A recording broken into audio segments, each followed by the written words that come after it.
ఈ రోజున మీరు పర్మిషన్ ఇస్తే ఒక విషయం, పెహల్గామ్లో జరిగినటువంటి ఒక దురదృష్టకరమైన సంఘటన, రాక్షసుల ముష్కరుల వాళ్ళ అకృత్యం, బలైపోయారు ఎంతోమంది, 28-29 మంది.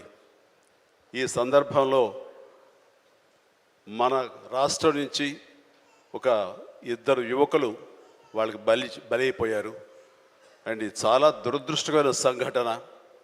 అలాంటి బాడీని ఆయన రిసీవ్ చేసుకుని వారి కుటుంబాన్ని పరామర్శిస్తున్నారు. మరో పక్కన ఇక్కడ తెనాలి అనుకుంటా, ఐ హోప్ పవన్ కళ్యాణ్ కావలి వెళ్ళి పవన్ కళ్యాణ్ వెళ్ళి వాళ్ళని పరామర్శిస్తూ వాళ్ళకి మానసిక స్థైర్యాన్ని, ధైర్యాన్ని ఇవ్వడం కోసం తమ వంతు కృషి చేస్తున్నారు. అండ్ వీళ్ళు చేసినటువంటి ఈ ప్రయత్నాన్ని మనస్ఫూర్తిగా నేను అభినందిస్తూ, అలాగే ఆ కుటుంబం 50 మందికి, అలాగే ఇతర రాష్ట్రాల్లో ప్రాణాలు అర్పించినటువంటి ప్రతి ఒక్కరికి హృదయపూర్వక నా కండోలెన్సెస్ని, సానుభూతిని తెలియజేస్తూ వాళ్ళ ఆత్మశాంతి చేకూరాలని సభాముఖంగా నేను కోరుకుంటున్నాను. ఇది సందర్భం కాదు తెలియదు, కానీ మనసు కలిచివేస్తుంది. ఇలా మీతో షేర్ చేసుకుంటే కొంచెం ఊరట లభిస్తుందని వారి సమక్షంలో నేను తెలియజేసుకుంటున్నాను. నేను రావటానికి ముందు మీరు ఏమైనా సంతాపాన్ని తెలిపారమ్మా?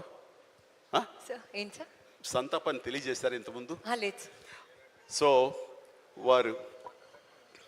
వారి సమక్షంలో ఒక 2 నిమిషాలు నిలబడి మనందరం మౌనం పాటించి వారికి మన నివాళులు అర్పిద్దాం.